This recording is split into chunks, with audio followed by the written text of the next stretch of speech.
Hello बच्चों, नमस्कार। मैं आदित्य यादव एक बार फिर आपके समक्ष उपस्थित हूँ। बच्चों, आज हम इंग्लिश ग्रामर में पार्ट्स ऑफ स्पीच का अध्ययन करेंगे। पार्ट्स ऑफ स्पीच की बात करें तो बच्चों, जैसा कि आप जानते हैं कि कोई भी भाषा अनगिनत शब्दों से मिलकर बनी होती है। तो उन शब्दों को अगर हम वर्गीकृत करना चाहें, मतलब उन्हें हम स्पेसिफिक कैटेगरीज में डिवाइड कर दें, तो इस तरह का जो विभक्तीकरण होता है उसे हम कहते हैं पार्ट्स ऑफ स्पीच। शब्द भेद शब्द भेद के अंतर्गत हम लोग शब्दों के विभिन्न कैटेगरीज को समझेंगे और उस कैटेगरी में आने वाले शब्दों के प्रति अपनी समझ को बढ़ाएंगे। तो बच्चों, कुल मिलाकर के 8 श्रेणियां हम लोगों ने यहाँ पर बनाई हुई हैं पार्ट्स ऑफ स्पीच की। Noun, pronoun, verbs, adjectives, adverbs, conjunctions, interjections and prepositions. इन सब का हम विस्तृत अध्ययन करेंगे हम लोग। और आज शुरुआत करेंगे हम लोग नाउन से। नाउन अर्थात संज्ञा। तो संज्ञा का विस्तृत अध्ययन हम लोग इस सेशन में करने जा रहे हैं। तो बच्चों, संज्ञा क्या है? संज्ञा किसी व्यक्ति, वस्तु, स्थान आदि का सिंपली एक नाम होता है। किसी भी व्यक्ति, स्थान या वस्तु के नाम को रिप्रेजेंट करने के लिए, के नाम को व्यक्त करने के लिए जिस शब्द का प्रयोग होता है बच्चों, उसे हम संज्ञा कहते हैं। The word or words used in the sentences that refer to the name of the person, animal, place or thing are known as noun. तो बच्चों, अगर हम उदाहरण की बात करें, जैसे किसी बच्चे का नाम हो सकता है राम, सीधा सा नाम है राम, तो राम एक तरह का नाउन है, एक संज्ञा है।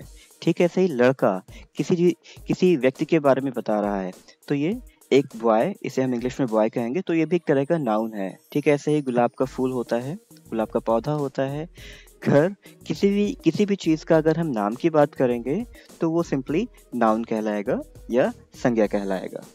किसी भी हम जगह की बात कर सकते हैं, उन्नाव, कानपुर, ये सभी संज्ञा के अंतर्गत आएंगे। तो बच्चों, नाउन्स को हम कई तरीके से इनको हम क्लासिफाई कर सकते हैं, इनको वर्गीकृत कर सकते हैं। तो जो सबसे पहला पार्ट होगा उसकी हम बात करेंगे यहाँ पर प्रॉपर नाउन्स की, व्यक्तिवाचक संज्ञा। और उसके बाद फिर हम नेक्स्ट कैटेगरी में जाएंगे। फिलहाल हम बात करते हैं प्रॉपर नाउन्स की, अर्थात व्यक्तिवाचक संज्ञा। तो व्यक्तिवाचक संज्ञा बच्चों, इसका मतलब क्या है? व्यक्तिवाचक संज्ञा में किसी स्पेसिफिक नाम को रिप्रेजेंट करने वाला जो शब्द होता है, उस शब्द को हम कहते हैं प्रॉपर नाउन। किसी भी विशिष्ट स्थान की बात करेंगे, किसी विशिष्ट नाम की बात करें, वो नाम किसी व्यक्ति का हो सकता है, किसी वस्तु का हो सकता है, या इवन किसी स्थान का हो सकता है। तो उस विशिष्ट नाम को, उस स्पेसिफिक नाम को हम लोग प्रॉपर नाउन या फिर व्यक्तिवाचक संज्ञा कहते हैं। A proper noun is a name of a person, place और thing. The first letter of a proper noun is always represented by a capital letter. Capital letter का मतलब बच्चों होता है बड़े, अपर केस जो होता है, जो बड़ी ABCD आप लोग पढ़ते हैं। जैसे कि अगर मैं इसे लिखकर बताऊं तो ये A हमारा कैपिटल A है। एट द सेम टाइम अगर हम स्मॉल A की बात करें तो ये छोटा a या स्मॉल a कह सकते हैं। इसे अपर केस भी कहते हैं। ये अपर केस है पहला वाला, और दूसरा वाला लोअर केस है, या सिंपली आप इसे कैपिटल या स्मॉल लेटर्स भी कह सकते हैं। तो एक बात जरूर ध्यान रखिए बच्चों, प्रॉपर नाउन के जो शब्द होते हैं, उनका पहला अक्षर, उनका जो पहला लेटर होता है, वो हमेशा कैपिटल होता है। कुछ उदाहरण देख सकते हैं बच्चों हम लोग यहाँ पर प्रॉपर नाउन्स के, जैसे कि किसी भी महीने या दिन का नाम हो, मंथ्स एंड डेज के अगर नेम्स की बात करें तो मई, जून, संडे एंड मंडे, ये सारे देखिए महीनों या फिर दिनों के नाम हैं। तो इन सब का पहला लेटर जो है वो कैपिटल है। इसी तरीके से names of companies, Microsoft, GAIL, Indian company GAIL, जो माइक्रोसॉफ्ट कंपनी जो कंप्यूटर्स की कंपनी है, इसके अलावा गेल जो अपनी इंडियन कंपनी है, इस तरह के सभी कंपनीज की अगर बात करें तो ये भी एक तरीके के नाम है। तो इनका जो पहला लेटर होगा वो कैपिटल होगा। किसी व्यक्ति के नाम की बात करें, राम, नवेंदु, रहीम, इस तरह के नाम के जो पहले अक्षर होंगे वो भी कैपिटल होंगे। प्लेसेस, किसी भी जगह की बात करें, जयपुर, किसी हॉस्पिटल या किसी टाउन की बात करें, तो ये सारे कुछ जो है इसी तरीके से किसी बुक्स, किसी पुस्तक की अगर बात करें तो उनके जो पहले लेटर्स होते हैं वो कैपिटल होते हैं। तो इस तरह बच्चों किसी भी स्पेसिफिक व्यक्ति, वस्तु या स्थान का अगर हम नाम की बात करें तो उन्हें सिंपली हम प्रॉपर नाउन्स कहते हैं या व्यक्तिवाचक संज्ञा कहते हैं। अब बच्चों प्रॉपर नाउन्स के बाद जो नेक्स्ट कैटेगरी है नाउन्स की, उसे हम कहेंगे कॉमन नाउन या जातिवाचक संज्ञा। बच्चों ये भी एक तरह की संज्ञा है, जैसे कि संज्ञा की जो बेसिक डेफिनेशन हमने पढ़ी वो यहाँ पर भी लागू होगी, लेकिन इस बार क्या होगा, एक समूह का बोध होगा हमारे सामने। जातिवाचक संज्ञा मेनली जो है हम किसी समूह की बात करते हैं, सिर्फ एक विशिष्ट व्यक्ति की बात ना करके हम पूरी की पूरी कम्युनिटी की बात करते हैं। कम्युनिटी का मतलब है वो किसी पुरुष, जैसे कि अगर हम किसी लड़के की बात करें तो कोई लड़का सिर्फ एक लड़का नहीं होता। अगर हम राम की बात करें तो राम केवल एक लड़का है, लेकिन अगर हम किसी लड़के एक लड़का नाम लें तो उस लड़के में दुनिया में जितने लड़के हैं वो सारे लड़के आ जाएंगे। तो उस तरह से लड़कों की संपूर्ण जाति का बोध यहाँ पर होगा, उनकी पूरी कम्युनिटी का बोध यहाँ पर होगा। तो इसलिए इस तरह के नाउन्स को हम लोग कॉमन नाउन्स कहेंगे। परिभाषा क्या है बच्चों? A common noun is a name given to one of a class of a persons, animals और थिंग्स। किसी व्यक्तियों, जानवरों या वस्तुओं के पूरे समूह या उनकी पूरी की पूरी जाति को अगर हम एक स्पेसिफिक नाम देते हैं तो उसे हम कहते हैं कॉमन नाउन।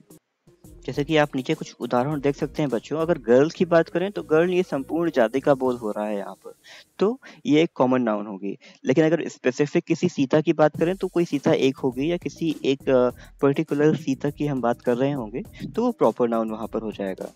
ठीक है, ऐसे ही अगर बॉय की बात करें तो बॉय एक तरह का पूरी जाति का बोध हो रहा है यहाँ पर, तो ये कॉमन नाउन के अंदर है। लेकिन झंकार एक स्पेसिफिक बच्चे की बात करेंगे तो वो प्रॉपर नाउन कहलाएगी। ठीक इसी तरीके से सिटी की बात करें, सिटी शहर, शहर कई हो सकते हैं, पूरी दुनिया में बहुत सारे शहर हो सकते हैं, लेकिन बेवर या फिर उन्नाव की बात कर लें तो एक स्पेसिफिक शहर है तो वो प्रॉपर नाउन होगा। बल्कि शहर की बात करेंगे तो शहर अपने आप में एक कॉमन नाउन होगा। ठीक वैसे ही कंट्री की बात करेंगे, कंट्री एक तरह का देश की बात करें तो देश भी बहुत सारे हैं इस दुनिया में, लेकिन अगर इंडिया की बात करें तो वो अपने आप में एक स्पेसिफिक कंट्री है तो वो प्रॉपर नाउन होगा। तो बच्चों कॉमन नाउन के बाद इसमें एक नया सेक्शन है हमारा, इसे कहते हैं कलेक्टिव नाउन, मतलब कि समूहवाचक संज्ञा। तो समूहवाचक संज्ञा में बच्चों किसी समूह की बात होती है, किसी झुंड की बात होगी। अगर हम मोटे शब्दों में कहें तो मुख्यतः किसी झुंड या किसी समूह की बात होगी। उस केस में जो नाउन होगा, जो शब्द होगा, उसे हम समूहवाचक संज्ञा या कलेक्टिव नाउन कहेंगे। Collective noun is the name of collection of person और थिंग्स। कलेक्शन अर्थात समूह की बात होगी यहाँ पर। जैसे कुछ उदाहरण देखते हैं यहाँ पर हम लोग। क्राउड की बात करें, क्राउड का मतलब होता है भीड़, बहुत सारे लोगों का समूह, तो उसे हम, ये भी एक तरह का झुंड है बहुत सारे लोगों का, तो ये भी एक तरह का कलेक्टिव नाउन है। ठीक है, ऐसे ही आर्मी की बात करें, आर्मी क्या है, इसे हम आर्मी लिखते हैं लेकिन पढ़ते आर्मी है, या आर का जो प्रोनाउंसिएशन है वो बहुत थोड़ा होता है, या आप यहाँ पर अपने लेवल पे आर्मी कह सकते हैं यहाँ पर। तो इस आर्मी में कलेक्शन ऑफ सोल्जर्स मतलब सैनिकों का समूह है। ठीक है, ऐसे ही फ्लीट की बात करें, that is the collection of ships. ठीक है, ऐसे ही फ्लॉक, फ्लॉक की बात करें तो बर्ड्स या एनिमल्स, पक्षियों या जानवरों के समूह की बात करें। ठीक है, ऐसे ही कमेटी, कमेटी में कुछ विशिष्ट सदस्य होते हैं, उनके समूह को कमेटी कहते हैं। ठीक है, ऐसे ही हर्ड का मतलब भी जानवरों के झुंड से है। ज्यूरी, ज्यूरी बेसिकली जो जजेस होते हैं, जो न्यायाधीश होते हैं अदालतों में, तो उनके समूह को ज्यूरी कहा जाता है। तो बच्चों यहाँ पर कुछ वाक्य प्रयोग दिए गए हैं। इन सभी वाक्यों में देखिए, पशुओं के समूह की बात करेगी तो उसे हमने हर्ड कह दिया, तो ये एक जो हमारी समूहवाचक संज्ञा अर्थात कलेक्टिव नाउन है। ठीक है, ऐसे ही पुलिस ने भीड़ को इधर उधर किया, तो जो भीड़ शब्द का प्रयोग यहाँ पर हुआ हमारे सामने, तो भीड़ का अर्थ यहाँ पर लोगों की भीड़ से है, तो उसे हम कहते हैं क्राउड। ठीक है, ऐसे ही पंचों, पंच का मतलब जो गांवों में न्यायाधीश होते हैं, जो पंचायत होती है वहां पर पंच होते हैं, वो जजेस का काम करते हैं, तो उन्हें ज्यूरी कह सकते हैं यहाँ पर। तो jury found the prisoners guilty. ठीक है, ऐसे ही बच्चों जैसे हमने कलेक्टिव नाउन पढ़ी, एक और तरह की नाउन पढ़ सकते हैं हम लोग, एब्स्ट्रैक्ट नाउन, भाववाचक संज्ञा। भाववाचक संज्ञा में बच्चों क्या होगा, यहाँ पर कोई व्यक्ति नहीं होगा, कोई स्थान नहीं होगा, लेकिन एक तरह का ये इमोशन कंडीशन या फिर एक्शन इसे कह सकते हैं। एक तरह का गुण कह सकते हैं इसे, दोष कह सकते हैं, अवस्था कह सकते हैं। तो उन शब्दों को रिप्रेजेंट करने के लिए जिस नाउन का प्रयोग करेंगे, जिस शब्द का प्रयोग करेंगे, जो शब्द होंगे उस जगह पर, उन शब्दों को हम कहेंगे भाववाचक संज्ञा, यानी कि abstract noun. Abstract noun are names of qualities, conditions, or actions considered abstractly or apart from their natural connection. तो मुख्यतः बच्चों भाववाचक संज्ञाओं में कौन से शब्द आएंगे? वो शब्द जिन्हें हम टच कर सकते हैं, जो एक्चुअली टच नहीं हो सकते, जिन्हें हम टच नहीं कर सकते, जिन्हें हम स्पर्श नहीं कर सकते। जैसे कि अगर हम पुस्तक की बात करें तो उसे हम टच कर सकते हैं, तो वो एब्स्ट्रैक्ट नाउन नहीं हो सकती।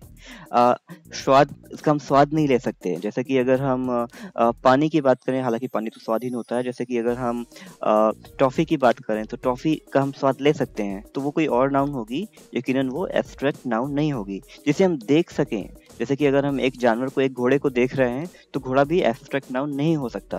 एब्स्ट्रैक्ट नाउन एक तरह का, आप इसे इनविजिबल समझ सकते हैं, जो होता तो है बट हमें दिखता नहीं है। ये एक तरह का भाव होता है, इमोशन होता है या अनुभव होता है। कुछ एग्जाम्पल्स दे रखे हुए हैं यहाँ पर। जैसे क्वालिटी की बात करें, गुडनेस, अच्छाई। अब अच्छाई को आप देख नहीं सकते हैं, आप अच्छाई को केवल महसूस कर सकते हैं। काइंडनेस, दयालुता। अगर कोई दयालु है तो उसकी दयालुता का उसने कोई काम किया होगा, लेकिन आप उसको एग्जैक्टली देख नहीं सकते हैं कि उसके अंदर इतने परसेंट काइंडनेस है। तो ये एक तरह का महसूस करने की चीज़ है। ठीक है, ऐसे ही बच्चों कोई भी एक्शन हो सकता है, और या फिर स्टेट अर्थात कोई अवस्था हो सकती है, आपके बचपन, युवावस्था, सोने की अवस्था, गरीबी। इस तरह के जो शब्द हैं, इन सबको हम कहेंगे एब्स्ट्रैक्ट नाउन, यानी कि भाववाचक संज्ञा। तो बच्चों आज हमने नाउन्स के कुछ चीज़ों को समझा। अभी नाउन में हमारे पास कुछ और भी चीज़ें बाकी हैं पढ़ने के लिए, जैसे कि जेंडर्स और नंबर्स। ये बहुत ही इम्पोर्टेंट टॉपिक्स हैं, लेकिन मैं चाहता हूँ कि मैं इसे एक नेक्स्ट वीडियो में कवर करूँ। तो आज के लिए इतना ही। बहुत जल्द नाउन के सेकंड पार्ट में आपसे फिर से मिलूंगा। तब तक के लिए नमस्कार।